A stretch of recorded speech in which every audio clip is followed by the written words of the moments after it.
आज के इस वाले वीडियो में हम लोग बात करने वाले हैं डेमन स्लेयर में जितने भी सारे अपर मून डीमंस हैं उनके बारे में। तो मैं इस वीडियो में अपर मून डीमंस की बैक स्टोरी, उनके ब्लड डीमन टेक्निक और उनके डेथ के बारे में बताने वाला हूं, तो इस वीडियो को पूरा जरूर देखना। तो पहले हम लोग बात करने वाले हैं अपर मून डीमन 1 यानी कि कोकुशिबु के बारे में।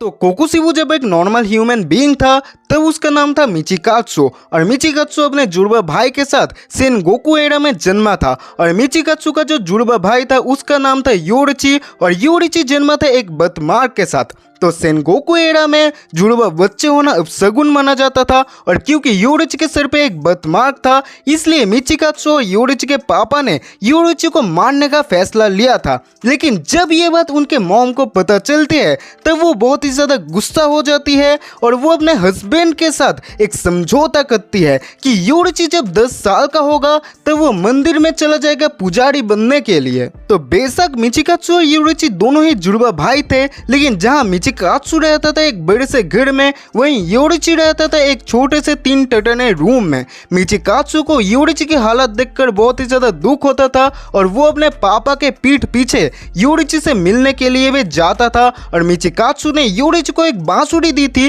ताकि योरिची को अगर कोई भी चीज की जरूरत हो तो वो बांसुरी बजा के मिचिकात्सु को बुला सके। तो इसके बाद मिचिकात्सु जब 7 साल का हुआ तब वो शॉर्ट स्विंगिंग की प्रैक्टिस करते रहता था और योरिची उसे देखता था। और मिचिकात्सु जब भी योरिची को देखता था तब वो योरिची को हर वक्त उनके मॉम के बाएं तरफ लटकते हुए देखता था, जो देखने के बाद मिचिकात्सु को योरिची से जलन होती थी। तो एक दिन ऐसे ही जब मिचिकात्सु शॉर्ट स्विंगिंग की प्रैक्टिस कर रहा था तब योरिची मिचिकात्सु से कहता है, भाई क्या आप दुनिया के सबसे ताकतवर समुराई बनना चाहते हो? मैं भी आपकी तरह समुराई बनना चाहता हूँ।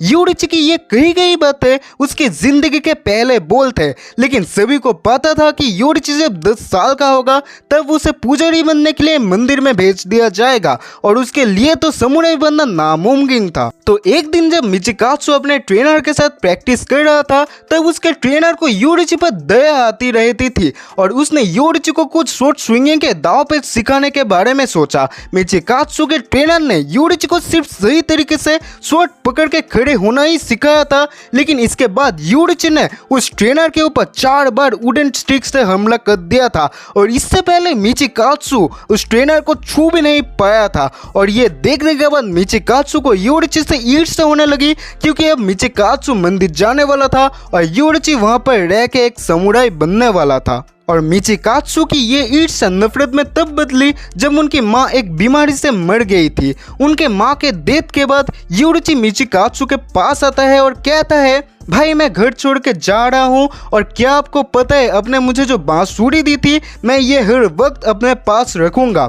और ये बोलने के बाद योरिची वहाँ से चला जाता है, क्योंकि योरिची को पता था उनके माँ के जाने के बाद उनके पापा योरिची को परिवार के उत्तराधिकारी चुनेंगे और मिचिकात्सु को वो मंदिर भेज देंगे। इसलिए अपने भाई के प्रति प्यार दिखाते हुए योरिची घर छोड़ के चला जाता है। योरिची के जाने के बाद मिचिकात्सु को उनकी माँ की लिखी गई एक आखिरी डायरी मिलती है, जहाँ से उसे पता चलता है उनकी मॉम के शरीर का बायां हिस्सा कमजोर होता जा रहा था, और जो बाद में उनकी मौत का कारण भी बना।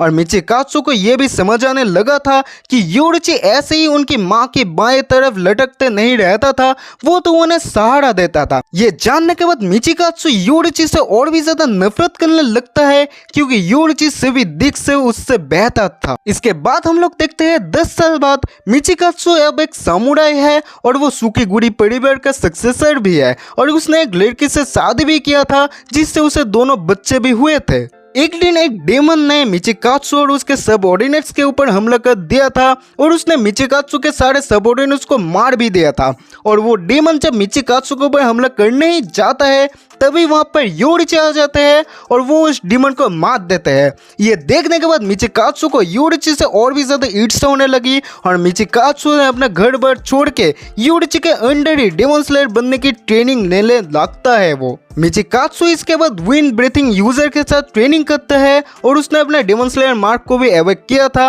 और इसके बाद मिचिकात्सु ने मून ब्रीथिंग को भी डेवलप किया था जो कि सन ब्रीथिंग का उल्टा था, लेकिन फिर भी वो योरुइची से ताकतवर नहीं बन पा रहा था। और क्योंकि मिचिकात्सु ने अपने डेमन स्लेयर मार्क को भी एवेक किया था तो उसे डर था कि वो 25 साल होते ही मर जाएगा, और इसी डर की वजह से मिचिकात्सु एक डीमन बन जाता है। मिचिकात्सु के डीमन बनने के बाद 60 साल बाद वो योरुइची से मिलता है और योरुइची अपने भाई को एक डीमन बनते हुए देख के रो देते हैं और योरुइची ओल्ड एज की वजह से वहीं पे मर जाते हैं। और मिचिकात्सु ने योरुइची को मरने के बाद उनका गला काट दिया था और साथ ही उस बांसुरी को भी जो कि उसने योरुइची को दिया था बचपन में।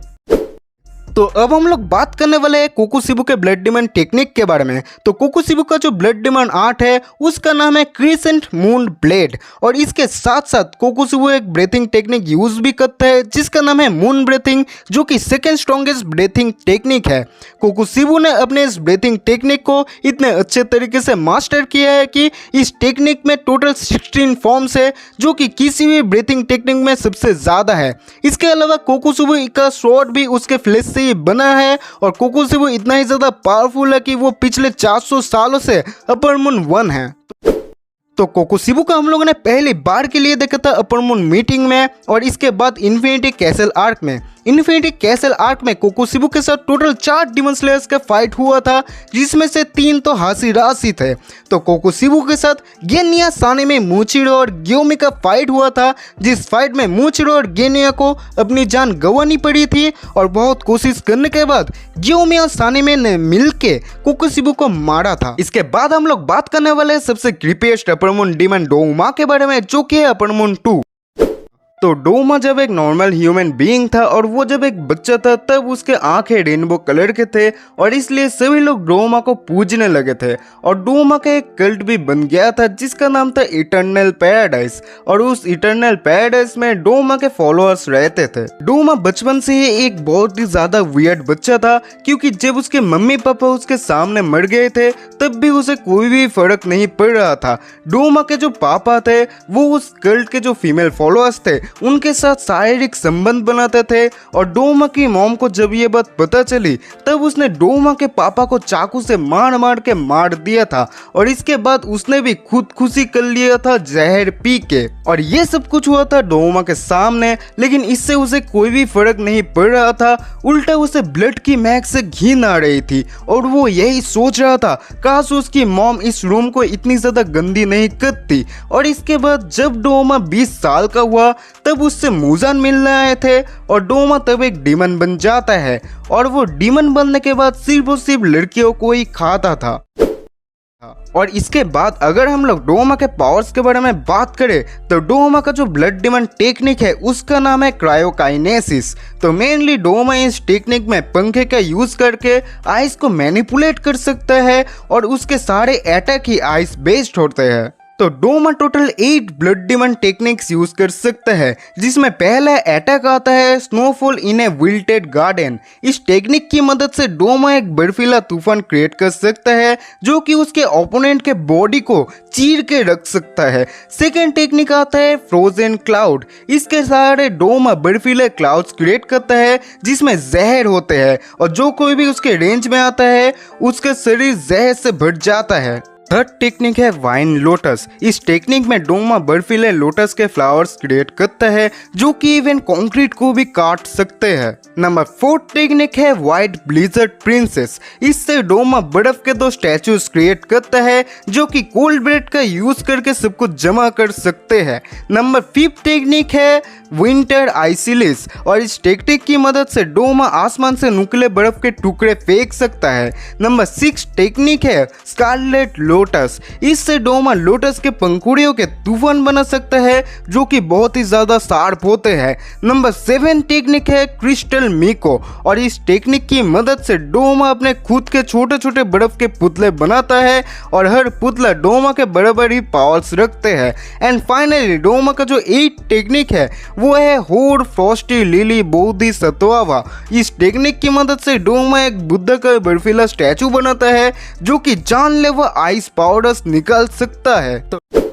तो डोमो को हम लोगों ने पहली बात देखा था एंटरटेनमेंट डिस्ट्रिक्ट आर्क में और बाद में इन्फिनिटी कैसल आर्क में। और इन्फिनिटी कैसल आर्क में पहले तो डोमो के साथ शिनोबु यानी कि हमारी इंसेक्ट हाशिरा का फाइट हुआ था, लेकिन शिनोबु के कोई भी अटैक्स उसके ऊपर काम ही नहीं कर रहे थे और डोमो ने उसे मार के एब्जॉर्ब भी कर लिया था। और बाद में डोमो के साथ इनोसुके और कानाओ की फाइट हुई थी, जिसमें पहले तो डोमो उन दोनों के ऊपर भारी पड़ रहा था, लेकिन अचानक डोमो के शरीर पिघलना लगता है क्योंकि शिनोबु ने पिछले कई सालों से विस्टेरिया फ्लावर्स खा रही थी जो कि डीमंस के लिए जहर का काम करते हैं। और शिनोबु के शरीर में 37 केजीज विस्टेरिया फ्लावर्स थे और क्योंकि डोमो ने शिनोबु को एब्जॉर्ब कर लिया था इसलिए उसके अंदर भी विस्टेरिया फ्लावर्स का जहर चला गया था और इसलिए डोमो मरने लगता है। और इसके साथ साथ कानाओ ने भी फ्लावर ब्रीथिंग का 6 फॉर्म यूज करके डोमो के सिर को काट के उसे मार दिया था। अब हम लोग बात करने वाले हैं मेरे फेवरेट अपर मून डीमन यानी कि अपर मून 3 आकाजा के बारे में। तो आकाजा जब एक नॉर्मल ह्यूमन बीइंग था तब उसका नाम था हाकुजी और वो एक बहुत ही ज़्यादा गरीब फैमिली में जन्मा था और आकाजा अपने बीमार पापा के साथ रहता था। और आकाजा के पापा की जो दवा थी बीमारी के लिए वो बहुत ही ज़्यादा महंगी आती थी और इसलिए ना चाहते हुए भी आकाजा को टाउन में जो लोग रहते थे उनके पैसे चोरी करना पड़ता था। और ऐसे ही आकाजा एक दिन चोरी करते हुए पकड़ा जाता है और मैजिस्ट्रेट उसके शरीर में और एक क्रिमिनल टैटू बनवा देता है। और लगातार 100 डंडे खाने के बाद मैजिस्ट्रेट आकाजा से कहते हैं अगर इसके बाद कभी भी तुम चोरी करते हुए पकड़े जाते हो तो मैं तुम्हारे दोनों हाथ काट दूंगा। तब आकाजा हंसते हुए कहते हैं अगर मेरे दोनों हाथ तुम काट दोगे तो मैं पैरों से चोरी करने लगूंगा। और इसके बाद मैजिस्ट्रेट से पीटने के बाद जब आकाजा अपने घर लौट रहा था तब उसे पता चलता है उसके पापा ने आत्मघाती कर लिया है। और वो जब अपने घर पहुंचता है तब उसे अपने पापा की लिखी गई एक आखिरी खत मिलती है जहाँ पे उसके पापा ने लिखा था डियर हाकुजी, एक अच्छी जिंदगी जियो, तुम अभी भी बदल सकते हो और मैं वो दवा नहीं ले सकता हूँ जो गलत तरीके से कमाए गए हो। ये खत पढ़ने के बाद आकाजा बहुत ही ज्यादा दुखी हो जाता है क्योंकि उसने कभी भी अपने पापा को एक बोझ की तरह नहीं देखा था।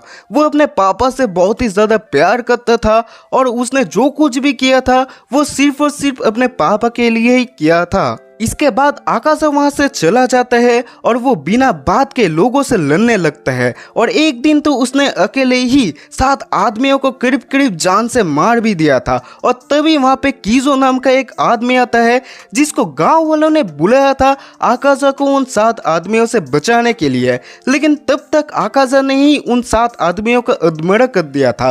कीजो एक मार्शल आर्टिस्ट था और उसके गाँव में एक डोजो स्कूल भी था, लेकिन वहाँ पे कोई भी स्टूडेंट्स नहीं थे। और कीजो आकाजा की पावर्स देख के बहुत ही ज्यादा खुश हो जाता है और वो आकाजा से कहता है उसके स्टूडेंट बनने के लिए। और ये सुनने के बाद आकाजा कीजो के ऊपर हमला कर देता है, लेकिन वो कीजो से हार जाता है और कीजो उसे अपने गांव में ले जाता है अपने डोजो स्कूल में। कीजो को कोई एक ऐसा चाहिए था जो कि उसकी बेटी क्योकी की देखभाल कर सके और इससे पहले क्योकी की देखभाल उसकी मम्मी ही करती थी, लेकिन क्योकी की तबीयत खराब होती हुए देखकर उसकी मम्मी डर में जीने लगी और एक दिन उसने नदी में डूब के खुदकुशी कर लिया था। और इसलिए कीजो को कोई एक ऐसा चाहिए था जो कि उसकी बेटी की देखभाल कर सके और इसी बीच कीजो बाहर जाके कुछ पैसे कमा सके। और आकाजा के लिए ये कोई नई बात तो नहीं थी क्योंकि इससे पहले उसने अपने पापा की नर्सिंग किया था, लेकिन क्योकी को देखते वक्त आकाजा को अपने पापा की याद आने लगती थी और क्योकी भी उसके पापा की तरह हर वक्त माफ़ी मांगती थी और वो भी हर वक्त हर बात पे रो देती थी। और ऐसे ही आकाजा क्योकी की देखभाल करने लगता है और कीजो से ट्रेनिंग लेने लगता है। इसके बाद कीजो ने एक बूढ़े आदमी को कुछ गुंडों से एक दिन बचाया था और उस बूढ़े आदमी का एक डोजो स्कूल भी था और उस बूढ़े आदमी को कीजो की फाइटिंग स्टाइल इतनी ज़्यादा अच्छी लगी कि उसने कीजो को अपना डोजो स्कूल और अपना घर भी दे दिया था। लेकिन उस बूढ़े आदमी के इस डिसीजन से आसपास के डोजो स्कूल्स खुश नहीं थे और उनमें से एक था केनजोत्सु डोजो और वो लोग कीजो को नीचा दिखाते थे हर वक्त। बेशक कीजो के उस डोजो स्कूल में कोई भी स्टूडेंट्स नहीं थे, लेकिन आकाजो को वहाँ पर ट्रेनिंग करने में और क्योकी की देखभाल करने में शांति मिलती थी। इसके बाद धीरे धीरे क्योकी की तबीयत ठीक होने लगती है और जब आकाजा 18 साल का होता है और क्योकी 16 की, तब एक दिन कीजो आके आकाजा से कहता है, क्या तुम मेरा डोजो स्कूल लेना चाहोगे और क्या तुम क्योकी से शादी करना चाहोगे? और ये सुनने के बाद आकाजा एकदम से हैरान हो जाता है, क्योंकि उसने कभी भी नहीं सोचा था इतने क्राइम्स करने के बाद उसका कोई भी भविष्य है या फिर नहीं। इसके बाद आकाजा का सिर्फ एक ही मोटिव था, कीजो और क्योकी को खुश रखना और उन्हें बचाना, चाहे इसके लिए आकाजा को अपनी जान ही क्यों ना देनी पड़े। और इसके बाद आकाजा अपने फादर के ग्रेव में जाता है अपनी शादी के बारे में उन्हें बताने के लिए। लेकिन जब आकाजा अपने घर में लौट रहा था, तब उसे पता चलता है कि केनजोत्सु डोजो वालों ने क्योकी और कीजो को जहर पिला के मार दिया है, क्योंकि वो लोग कीजो और आकाजा को फेयर फाइट में हरा नहीं सकते थे और इसलिए वो लोग कुएं में जहर मिला के क्योकी और कीजो को मार दिया था उन लोगों ने। और ये सुनने के बाद इसके बाद आकाजा अकेले केनजोत्सु डोजो में जाता है और उसने अकेले अपने बेयर हैंड से केनजोत्सु डोजो के 67 लोगों को मार दिया था। उसने मार मार के उन लोगों के शरीर के हिस्सों को अलग कर दिया था और इवन उस डोजो की जो नौकरानी थी वो भी ये देखने के बाद पागल हो गई थी। और इसके बाद आकाजा वहाँ से चला जाता है, लेकिन तभी वहाँ पर मुजान आ जाता है और मुजान को देख के आकाजा उसके ऊपर भी हमला कर देता है। लेकिन तभी मुजान आकाजा के सिर के बीच अपना हाथ घुसेड़ देता है और वो आकाजा से कहता है, मैं 12 डीमन मून्स बनाने के बारे में सोच रहा हूँ और मैं तुम्हें अपना बहुत ज़्यादा खून दे रहा हूँ, अगर तुम इसे झेल जाओ तो तुम भी एक डीमन बन जाओगे। और ऐसे ही आकाजा एक डीमन बन जाता है।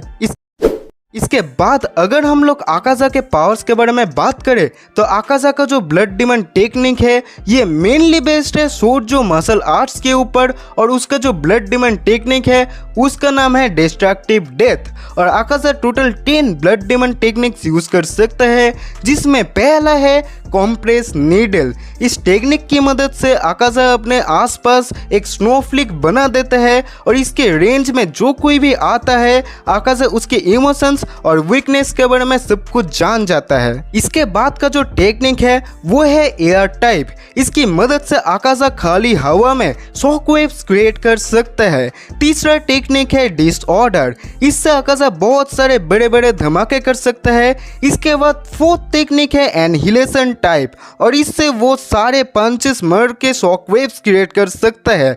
नंबर 5 टेक्निक है 8 लेयर डीमन कोड। इससे आकाजा 8 अलग अलग तरीके के पंचेस मार सकता है और वो धमाके कर सकता है। नंबर 6 टेक्निक है क्राउन स्प्लिटर। इससे आकाजा रिवर्स ऑर्डर में किक मार सकता है जिससे शॉकवेव्स क्रिएट होते हैं। नेक्स्ट 7 टेक्निक है एक्सप्लोसिव फ्लूरी। इससे वो बहुत सारे किक्स मारता है जिससे शॉकवेव्स क्रिएट होते हैं। नंबर 8 टेक्निक है फ्लाइंग प्लेनेट 1000 व्हील। इससे आकाजा अपने पैरों से इस पैटर्न में किक मारता है जिससे उसके ओपोनेंट को एक वेव की तरह शॉकवेव्स जाके लगती है। नंबर 9 टेक्निक है 10,000 लीव्स फ्लैशिंग विलो और इससे आकाजा जमीन पे पंचेस मारता है जिससे जमीन पे शॉकवेव्स क्रिएट होते हैं। एंड फाइनली 10 टेक्निक है blue silver chaotic after glow. इससे आकाजा हर तरफ में शॉकवेव्स फेंक सकता है। तो आकाजा को हम लोगों ने पहली बार मुगेन ट्रेन में देखा था जब उसने रेनगोकू को मारा था और इसके बाद हम लोगों ने उसे इन्फिनिटी कैसल आर्क में देखा था जहां पे उसके साथ तानजीरो और ग्यो की फाइट हुई थी। और उस फाइट में तानजीरो और ग्यो ने बहुत कोशिश करने के बाद आकाजा के सिर को काट दिया था, लेकिन तब भी वो अपने सिर को रिजनरेट कर सकता था। लेकिन तभी आकाजा को अपने ह्यूमन लाइफ के बारे में याद आता है और वो क्योकी के बारे में सोचता है और क्योंकि उसकी मेमोरीज में के उसे रोकती है अपने सर को रिजनरेट करने से और ऐसे ही आकाजा मर जाता है। इसके बाद हम लोग बात करने वाले हैं अपरमोन डीमन 4 हानतेंगू के बारे में। तो आज हम लोग बात करने वाले हैं हानतेंगु यानी कि अपर मून 4 के बारे में। हानतेंगु सारे अपर मून डीमंस में सबसे ज्यादा इविल अपर मून डीमन है और वो जब एक नॉर्मल ह्यूमन बीइंग था तब भी वो एक बहुत ही ज्यादा घटिया इंसान था, इतना कि उसे अपने ह्यूमन नेम भी पता नहीं है। हानतेंगु जब एक नॉर्मल ह्यूमन बीइंग था तब उसने बहुत सारे क्राइम्स कमिट किए थे, उसने बहुत सारे लोगों का मर्डर किया था, वो चोरी करता था और उसने अपने खुद के हाथों से अपनी वाइफ और बच्चों को भी मारा था। वो अंधे होने का नाटक करता था और लोगों से सिंपैथी चाहता था। और सिर्फ यही नहीं, वो जब पकड़ा जाता था और इतने सारे क्राइम्स कमिट करने के बाद भी अपने आप को वो निर्दोष समझता था और वो कहता था कि उसने ये सब नहीं किया है, ये तो उसके हाथों ने किया है, उसकी हाथों की ये गलती है। और इतने सारे क्राइम्स कमिट करने के बाद जब उसके फाइनली मौत की सजा सुनाई गई थी तब वहां पर मुजान आ जाते हैं और उसे एक डीमन में तब्दील कर देते हैं और ऐसी ही हानतेंगु की डीमन भरी जिंदगी की शुरुआत होती है।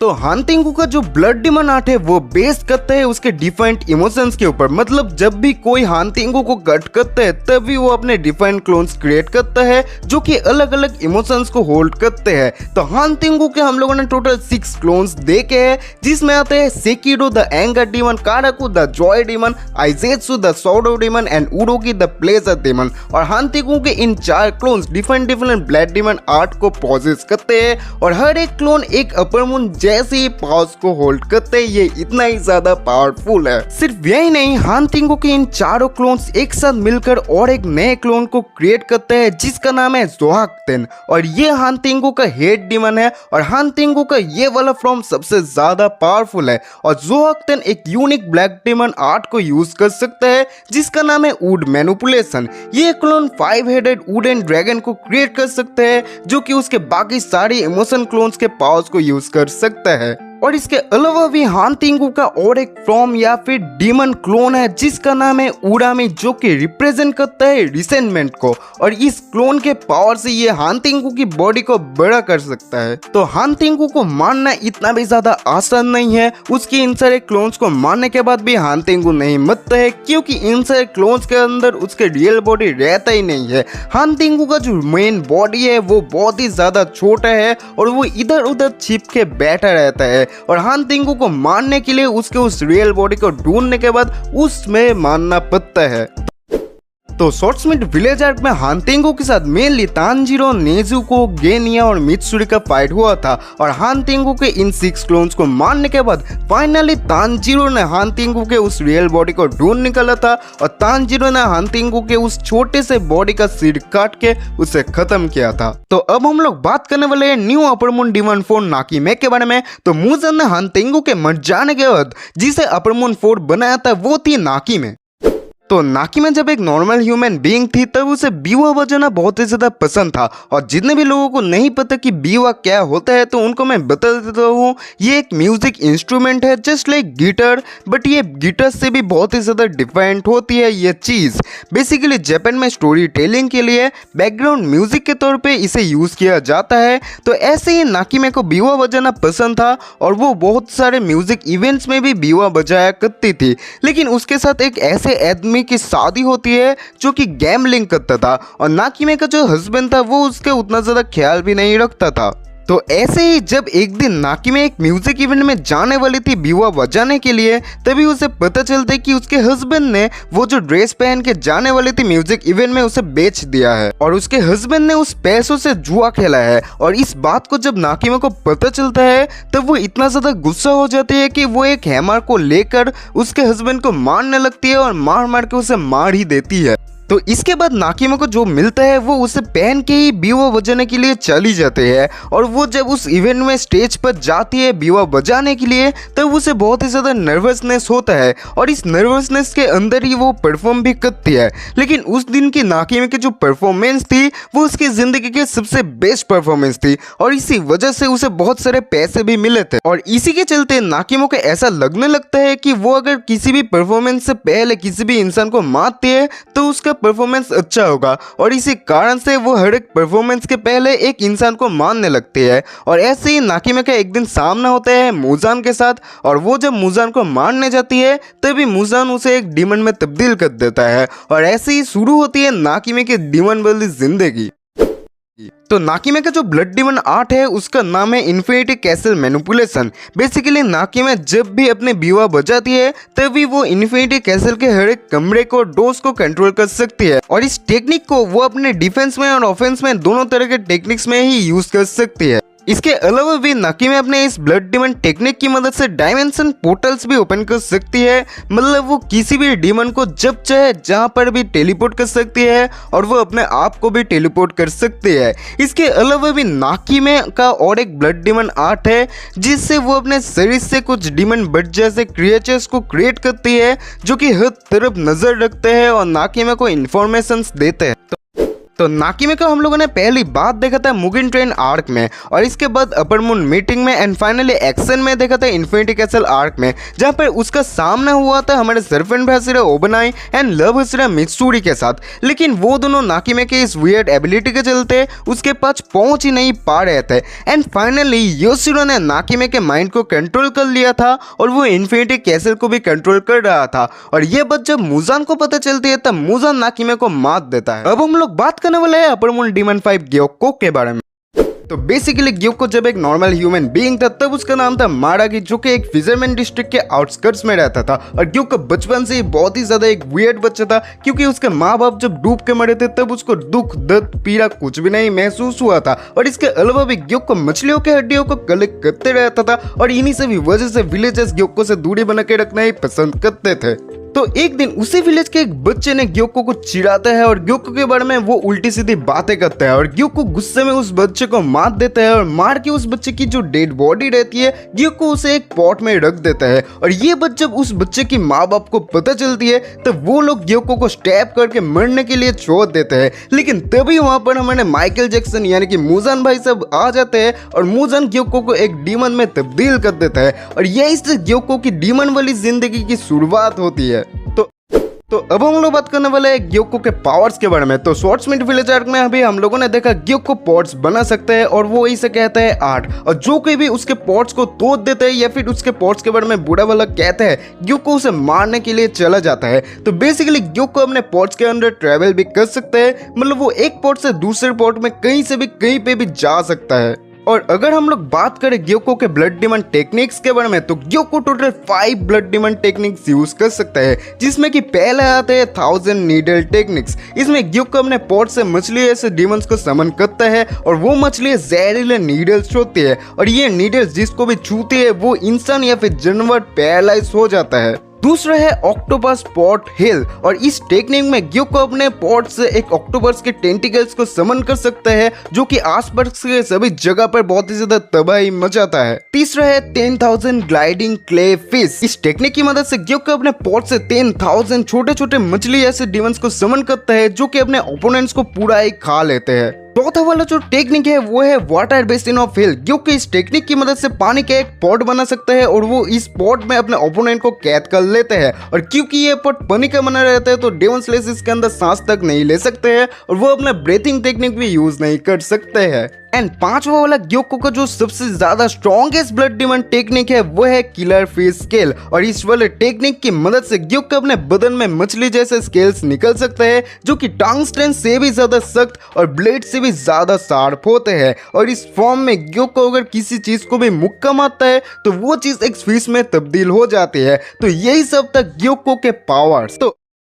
तो अब हम लोग बात करने वाले हैं ग्योको को किसने और कैसे मारा था। तो ग्योको को हम लोग स्वॉर्ड्समिथ विलेज आर्क में देख रहे हैं और ग्योको के साथ फाइट होने वाला है हमारे मिस्टर हसीरा मूचिरो सान का। तो ग्योको और मूचिरो के फाइट में पहले तो ग्योको मूचिरो के ऊपर भारी पड़ रहे थे और उसने मूचिरो को water basin of hill technique की मदद से अपने एक पानी के पॉट में कैद भी कर रखा था और तब मूचिरो सान मरने ही वाले थे। लेकिन तभी मूचिरो ने अपने डेमन स्लेयर मार्क को एवैक कर लिया था और वो उस पॉट से बाहर भी आ जाता है। और इसके बाद ग्योको और मूचिरो के बीच एक जबरदस्त फाइट भी होता है और फाइनली मूचिरो अपने मिस्ट ब्रीथिंग के 7th फॉर्म का यूज करके ग्योको के सिर को काट के उसे मार देता है और यहीं पर ग्योको की स्टोरी की द एंड भी हो जाती है। इसके बाद हम लोग बात करने वाले हैं अपर मून 6 यानी कि ग्योतारो और डाकी के बारे में। तो डाकी और ग्योतारो की जो बैक स्टोरी थी वो बहुत ही ज़्यादा सैड थी। तो डाकी और ग्योतारो जब नॉर्मल ह्यूमन बीइंग्स थे तब डाकी का नाम था उमे और वो लोग जन्मे थे एंटरटेन डिस्ट्रिक्ट में और ये एक प्रोस्टिट्यूट डिस्ट्रिक्ट भी था। और डाकी और ग्योतारो की फाइनेंशियल कंडीशन बचपन से ही बहुत ही ज़्यादा खराब थी। इवन उनके मॉम भी एक प्रोस्टिट्यूट थी और उनकी मॉम डाकी और ग्योतारो को पसंद नहीं करती थी और उन्होंने बहुत बार उनको जान से मारने का भी कोशिश किया था क्योंकि उनके पास उन्हें खाना देने का भी पैसे नहीं थे। और कुछ दिनों के बाद उनकी मॉम भी एक बीमारी के चलते गुजर जाती है। इसके बाद जब डाकी 13 साल की होती है तब वो देखने में भी बहुत ही ज्यादा सुंदर होती है और उसे एंटरटेन डिस्ट्रिक्ट में बहुत सारे हाई प्रोफाइल के काम भी मिलने लगते हैं और ग्योतारो का काम था उन लोगों से पैसे लेना। तो एक दिन ऐसे ही डाकी के पास एक सामुराई आता है और वो आते ही ग्योतारो के बारे में उल्टी सीधी बातें करने लगता है और वो सामुराई डाकी से भी जबरदस्ती करने जाता है और तभी डाकी उस समुराई के ऊपर अटैक कर देती है और वो उस समुराई के एक आंख फोड़ देते हैं। और इसके बाद वो समुराई बहुत ही ज्यादा गुस्सा हो जाता है और वो डाकी को जिंदा जलने के लिए छोड़ देता है। और इसी बीच वहां पर ग्योतारो भी आ जाता है और ग्योतारो के ऊपर भी वो समुराई हमला कर देता है और बहुत कोशिश करने के बाद ग्योतारो उस समुराई को मारने में कामयाब होता है। और इसके बाद ग्योतारो जब डाकी के पास जाता है तब डाकी अधमरी पड़ी हुई थी और ग्योतारो डाकी की उस अर्धी जली हुई बॉडी को लेकर इधर उधर भागने लगता है और मदद मांगने लगता है, लेकिन कोई भी उनकी मदद नहीं करता है। और तभी जब ग्योतारो और डाकी मरने ही वाले थे तभी वहां पर अपर मून 2 यानी कि डोमा आ जाता है और डोमा उन्हें एक डीमन में तब्दील कर देता है और ऐसी ही उनकी डीमन वाली जिंदगी की शुरुआत होती है। तो अगर हम लोग डाकी और ग्योतारो के पावर्स के बारे में बात करें तो डाकी का जो ब्लड डिमन टेक्निक है उसका नाम है ओबीसेसिस मैनिपुलेशन। इसके सहारे डाकी अपने फ्लेश की मदद से ओबीसेसिस नाम के एक कपड़े जैसे मटेरियल को क्रिएट करती है जो कि बहुत ही ज़्यादा शार्प होते हैं और वो इनको मैनिपुलेट भी कर सकती है और डाकी अपने इन ओबीसेसिस के अंदर ह्यूमंस को भी एब्जॉर्ब कर सकती है। तो जब डाकी का सिर कट जाता है तब डाकी के अंदर से आता है ग्योतारो और ग्योतारो का जो ब्लड डिमन आर्ट है वो है रैम्पेट आर्क रैम्पेज और इससे ग्योतारो अपने ब्लड से 2 ब्लेड्स क्रिएट करता है जिसमें कि पॉइजन्स होते हैं और ये पॉइजन्स अगर किसी के भी शरीर में जाता है तो वो धीरे धीरे मरने लगता है। इसके अलावा भी Gyutaro total 3 blood demon techniques use कर सकता है जिसमें कि पहला है स्प्लैटर सिकल। इससे ग्योतारो अपने 6 से ब्लड क्रिएट करता है जिसे वो खुद कंट्रोल करता है और ओपोनेंट के ऊपर अटैक करता है। दूसरा टेक्निक है रैम्पेट आर्चेस ऑफ इविल। इससे ग्योतारो बहुत सारे ब्लड ब्लेड्स क्रिएट करके अपने आप को बाहर के अटैक से प्रोटेक्ट करता है। और तीसरा जो टेक्निक है वो है राउंड स्लैशेस ऑफ डेथ। ये एक मैसिव डिस्ट्रक्टिव अटैक है। इससे ग्योतारो राउंड शेप्स के ब्लेड्स क्रिएट करता है। इससे वो अपने आप को काटने के बाद ही यूज कर सकता है और इससे ग्योतारो अपने आप को डिस्ट्रॉय भी कर सकता है। एक बहुत ही बड़ा धमाका होता है।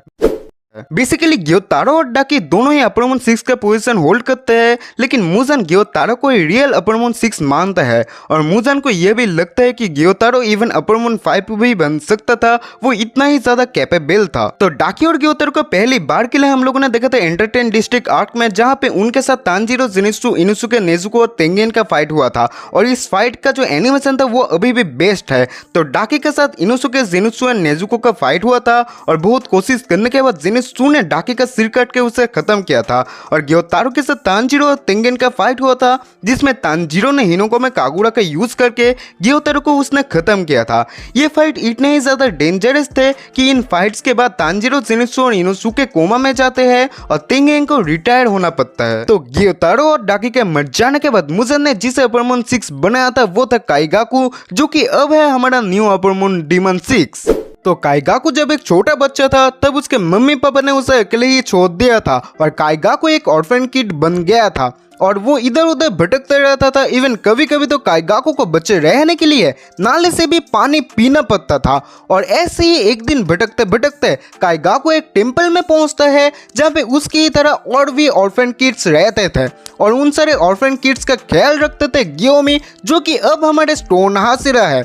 लेकिन काइगाकू बीइंग काइगाकू वो उस टेम्पल में भी चोरी करने लगता है और इसी कारण से सभी बच्चे काइगाकू को उस टेम्पल से निकाल देते हैं। और काइगाकू जब उस टेम्पल से जा ही रहा था तभी रास्ते में उसे एक डीमन मिलता है जो डीमन काइगाकू को खाना चाहता था। लेकिन काइगाकू अपने आप को उस डीमन से बचाने के लिए उस डीमन से एक समझौता करता है कि काइगाकू उस डीमन को एक ऐसी जगह के बारे में बताएगा जहाँ पे उसके ही तरह और भी बच्चे रहते हैं और इसी के बदले डीमन को काइगाकू को छोड़ना पड़ेगा।